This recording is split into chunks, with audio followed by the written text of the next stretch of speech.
सातवें श्लोक में हम लोगों ने पढ़ा था, जिसने अपने मन पर विजय प्राप्त कर ली है और अनुकूल और प्रतिकूल परिस्थिति में और सुख और दुख किसी भी स्थिति में, या हमारा मान हो अपमान हो, उसमें अगर वो नित्य निरंतर शांत रहता है, सम रहता है, तो समझ लो कि उसने परमात्मा को प्राप्त कर लिया।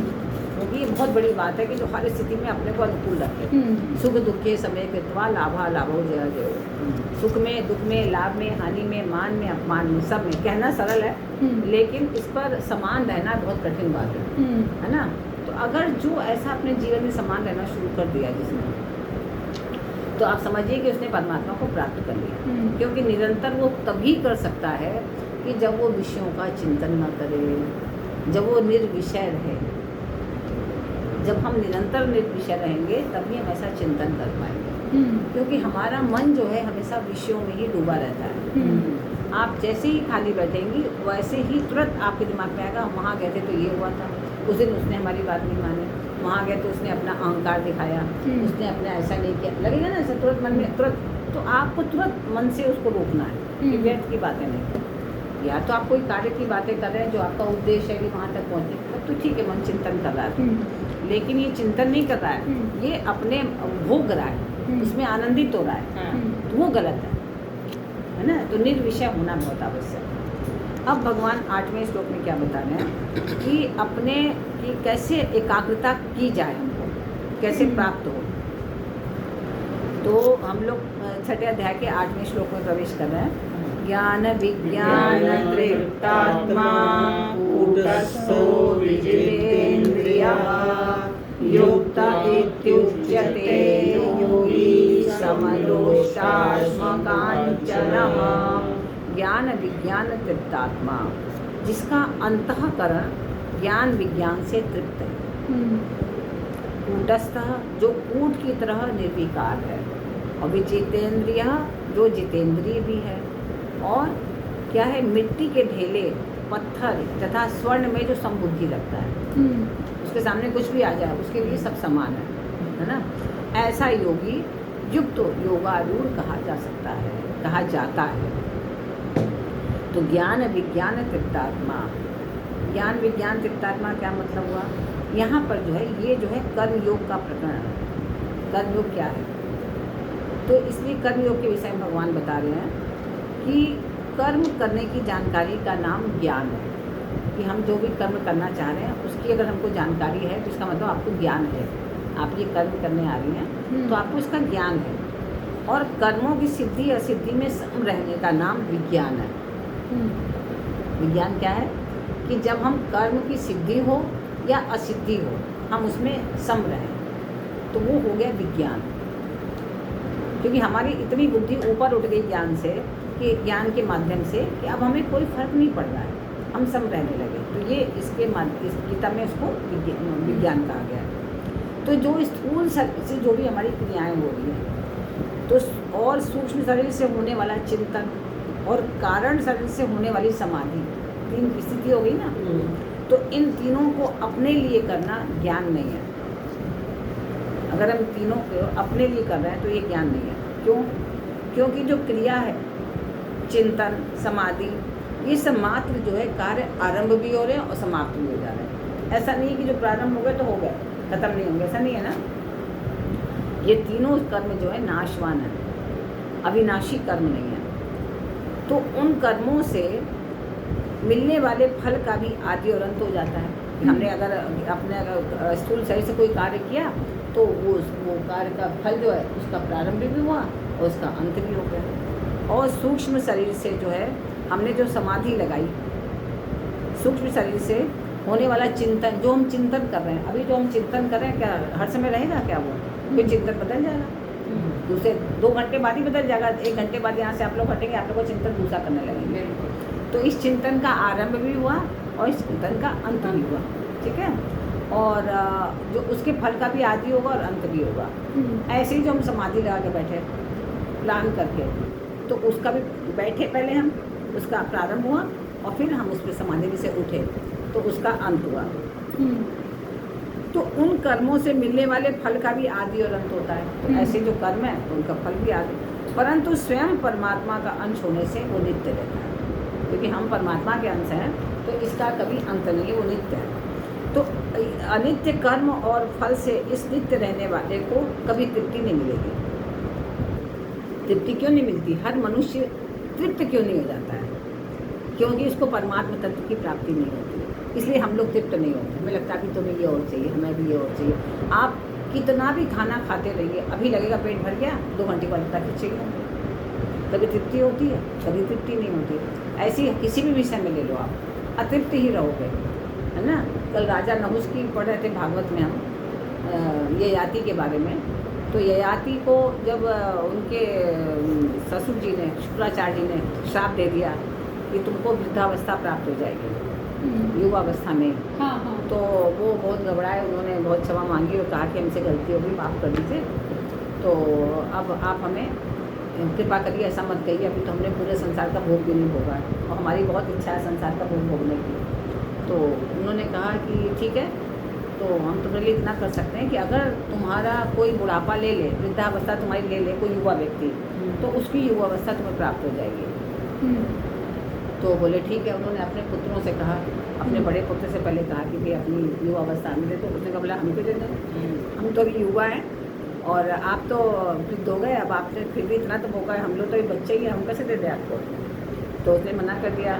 लेकिन दूसरे बेटे ने कहा कि नहीं पिताजी, हम आपको दे देंगे, क्योंकि हम क्या हैं, हम तो देखो कितना ज्ञानी था वो। उसने कहा ये जो शरीर मिला है हमें, वो आपसे ही तो मिला है, हमारा क्या है, हमारा कुछ है ही नहीं। जो शरीर हमें आपसे प्राप्त है, क्या करना है कि हम युवावस्था देखें, वृद्धावस्था देखें, हमें कोई फर्क नहीं पड़ता। लेकिन अगर आपकी खुशी उसमें है तो हम आपको दे देंगे।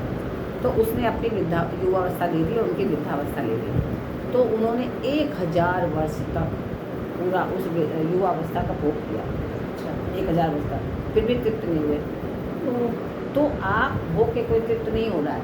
आप देखिए, भोग ऐसी चीज़ है कि कभी तृप्ति नहीं होती आपकी। तृप्ति किसमें है? परमात्मा प्राप्ति में। अब भरत मुनि सब चीज़ से तृप्त थे, उनको कुछ चाहिए ही नहीं।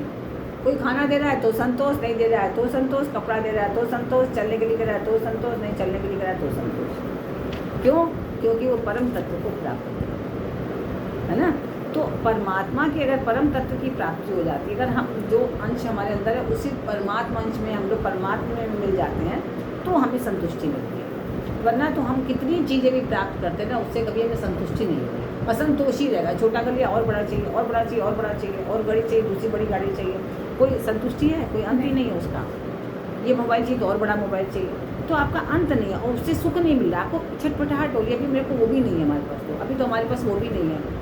आपके सामने कोई आके अभी हाँकना शुरू कर दे, देखो मेरे पास तो ये इतना बड़ा काफिला वाले, काश मेरे पास नहीं रहता, है ना। तो ये क्यों नहीं समाप्त है? क्यों संतुष्टि नहीं है? क्यों नहीं पूर्णता है? क्योंकि हम हर ऐसी चीज़ से भी प्रेम कर रहे हैं, ऐसी चीज़ चाह रहे हैं जो अपूर्ण है स्वतः। आके उसको प्राप्त करके कभी आप पूर्ण ही नहीं हो पा रहे हो, तो इस कारण से आप परेशान हो। तो यही भगवान यहाँ पे कह रहे हैं, जड़ के द्वारा चेतन को कभी तृप्ति नहीं मिलती, है ना। ऐसा ठीक अनुभव हो जाए कि कर्मों के द्वारा मेरे को कुछ भी नहीं मिल सकता, तो यह कर्मों को करने का ज्ञान है। जैसे कि एक व्यक्ति सर्विस कर रहा है ना, बहुत परिश्रम कर रहा है, बहुत परिश्रम कर रहा है, लेकिन उसकी सैलरी थोड़ी सी है। एक व्यक्ति थोड़ी सी मेहनत कर रहा है, लेकिन उसकी सैलरी बहुत बड़ी। कॉर्पोरेट में तो अक्सर आपको दिखता होगा ऐसा, है ना, कि एक तो जो है बहुत मेहनत कर रहा है रात दिन, लेकिन उसकी सैलरी कितना ला रहा है मालूम पड़े? 5 लाख का पैकेज है, 8 लाख का पैकेज है, 25 लाख का पैकेज ज़्यादा। दूसरा बहुत कम मेहनत कर रहा है, उसका 1 करोड़ का पैकेज है, 2.5 करोड़ का पैकेज है ना। इसका मतलब कर्म तो वो भी कर रहा है, कर्म वो भी कर रहा है, लेकिन कर्म करने से पैसा आ रहा है क्या? नहीं। उसके पूर्व जन्म के कर्मों के फल के कारण उसको मिल रहा है। मेरे पास एक व्यक्ति कुंडली दिखाने आया, तो उसकी उस समय सैलरी बहुत कम थी। अपनी माता जी के संग आया था, तो बोलने लगा कि बहुत, उसकी माँ ने कहा इसकी सैलरी बहुत कम है, कैसे अच्छा हो। हमने कहा 4 साल रुक जाओ, इतना कमाएगा कि आप सोच भी नहीं पाओगे। तो दोनों को आशय लगने लगा ऐसा भी होगा क्या? हमने कहा ऐसा होगा। तो लेकिन ये मेहनत बहुत करता है। हमने कहा मेहनत करे या ना करे, उस समय तो इसके पास आएगा ही है, और बहुत सालों तक ये स्थिति रहेगी इसकी। और 4 साल बाद जब हमारे पास आया, 5-6 साल बाद आया, तो बताया कि वास्तव में अद्भुत स्थिति है इस समय। कई महीने तो ऐसे होता है, कितने महीने तो 50-50 लाख रुपये महीना कमा ले रहे हैं, किसी महीने 25 लाख, किसी महीने 30 लाख, मतलब कोई लिमिट नहीं कमाने की। और जो जब आया था मेरे पास तो 50,000 रुपये महीना भी नहीं कमा रहा था, तो वो क्या हुआ, इसका मतलब कर्म करने से मिला क्या उसको? कर्म तो पहले भी कर रहा था, वो उसके प्रारब्ध के अनुसार आपको फल प्राप्त हो रहा है। आप जो भी कर्म कर रहे हैं उस तात्कालिक कर्म के हिसाब से पूर्ण फल की प्राप्ति नहीं हो रही है। नहीं, दशाएं देख के हम लोग क्यों बता देते हैं, हम लोग कुंडली देख के क्यों बता देते हैं कि इसको ये फल मिलेगा? क्योंकि वो प्रारब्ध का बता रहा है, आपके संचित कर्मों का फल बता रहा है। तो आपके तो अनेकों कर्म के फल तो वही मिल रहे हैं कि जो कि आपके संचित हैं, जो आपका प्रारब्ध है। तो इसलिए जब मनुष्य समझ जाता है कि ये कर्मों का फल हमें नहीं मिल रहा है, हम केवल कर्म करें, फल के बारे में ना सोचें, तो ये क्या हुआ, कर्मों का ज्ञान हुआ। जब ये कर्मों का ज्ञान हो जाएगा तब वो पूर्ण समर्पित होकर कर्म को करेगा। ऐसा नहीं कि जो अभी कर्म करें उसका फल नहीं मिलेगा, उसका भी मिलेगा, उसका भी मिलेगा, भले ही अभी ना मिले, क्योंकि अभी समय नहीं आया है, क्योंकि पहले का इतना ड्यू है कि पहले आपको वो मिलेगा, फिर उसका समय आएगा तो वो भी मिलेगा। इसलिए आप अपने कर्म को पूरी तल्लीनता से, पूरे समर्पण के साथ करो। जो भी कर्म मिला है, जितना भी मिला है, तो हर समय उस कर्म को पूर्ण रूप से निभाओ, पूर्ण रूपेण करो। तो जब ये ज्ञान आपको हो जाता है तब क्या हो गया, आपका ये कर्म का ज्ञान हो गया, कर्मों को करने का ज्ञान हो गया। अगर ये ज्ञान हो गया तो ऐसा ज्ञान होने पर वह कर्मों की पूर्ति अपूर्ति में और पदार्थों की प्राप्ति अप्राप्ति में सम रहेगा, तब सम रहेगा। नहीं तो यही हमेशा कहता रहेगा, मैं तो इतना काम करता हूँ, मेरे को इतना कम मिल रहा है, और वो इतना कम काम करता है, उसको इतना मिल रहा है, कहेगा ना। हर व्यक्ति ने तो यही कहते हुए आते ही, अरे आपको पता ही नहीं, वो इतना कम कर रहा है, उसको इतना मिल रहा है, इसलिए उसको कम मिल रहा है। अब और आगे क्या करते हैं, कूटस्थः, इसको बोलते हैं जिसका अंतःकरण ज्ञान विज्ञान से तृप्त है। तो अब उसको ज्ञान भी प्राप्त हो गया और विज्ञान भी हो गया। ज्ञान क्या हो गया, कर्मों का ज्ञान, और विज्ञान क्या हो गया, जब कर्मों का ज्ञान पता हो गया तब वो सम रहने लगा। तो ये हो गया अंतःकरण ज्ञान विज्ञान से तृप्त हो गया उसका, है ना। अब दूसरी चीज़ क्या बताइए, कूटस्थः, जो कूट की तरह निर्विकार है। कूट क्या चीज़ है, कूट बोलते हैं अहरण को। अहरण क्या चीज़ होती है, एक लोहे का इतना बड़ा सा पिंड टाइप होता है, लोहे का, और वो रहता है, जो सोनार लोग होते हैं उनके पास होता है, जो लोहार लोग होते हैं उनके पास भी होता है ना। और तो क्या करते हैं, वो सोने चांदी वाले लोहार इन लोग के पास रहता है, उन लोग उसके लोहे के ऊपर रख के उसको पीट के सही करते हैं। हाँ, कूटते हैं उसको, कूटस्थ, मुलायम करते हैं, जैसे मुलायम करते हैं या सही उसको सही शेप देते हैं, हाँ, सही शेप करते हैं। तो वो क्या होता है, जिस उस पर रख के पीटते हैं तो वो तो सही शेप हो जाता है, लेकिन कूटस्थ जो होता है, जो अहरण होता है, जो कूट होता है, वो वैसे का वैसे ही बना देता है, उसमें कोई चेंज नहीं आता, है ना। अर्थात तो जैसे वो गढ़ा जाता है, ऐसे ही सिद्ध महापुरुष के सामने तरह तरह की परिस्थितियाँ आती हैं। जैसे सोना आ गया, चांदी आ गया, लोहा आ गया, पिट रहा है, लेकिन फिर भी वो एक ही जैसा है ना, वो बदला नहीं अहरण।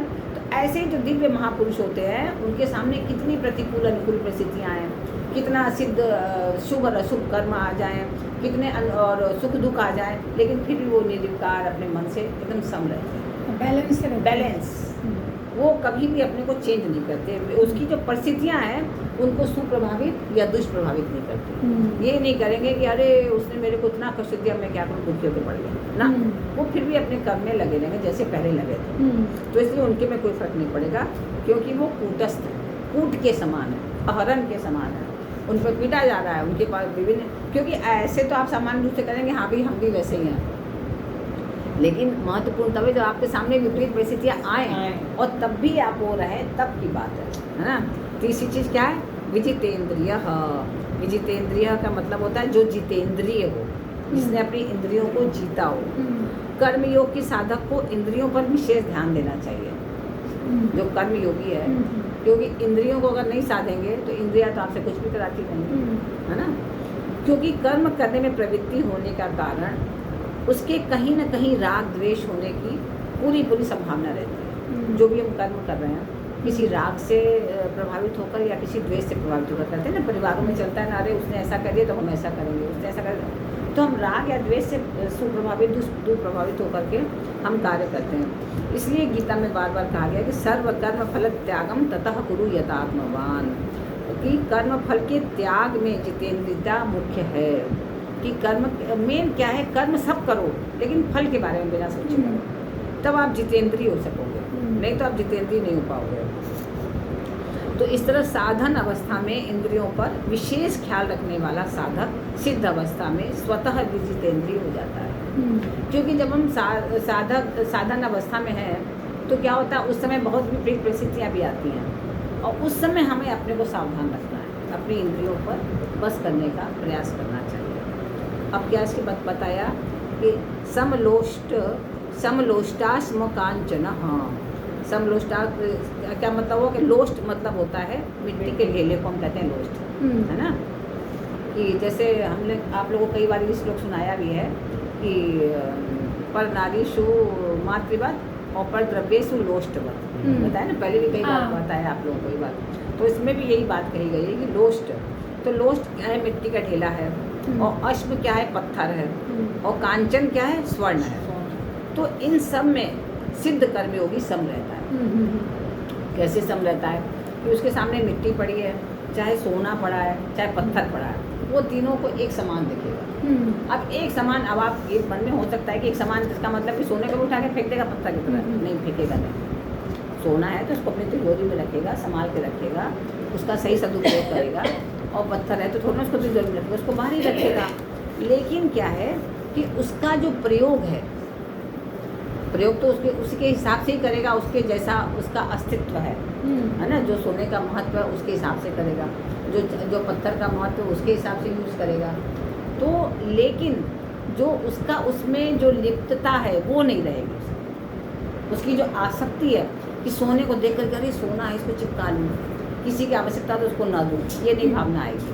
और दूसरी चीज अपनी नियत को भी वो दिखाएगा नहीं। हाँ। अगर कहीं बाहर दिखेगा हाँ। तो उसके मन में लालच का भाव ना आए, दूसरे की चीज वो से पत्थर के समान ही लगे। हाँ। तो बेसिकली वो अपने चरित्र को तभी स्टेबल कर पाएगा जब वो इस एटीट्यूड से चलेगा।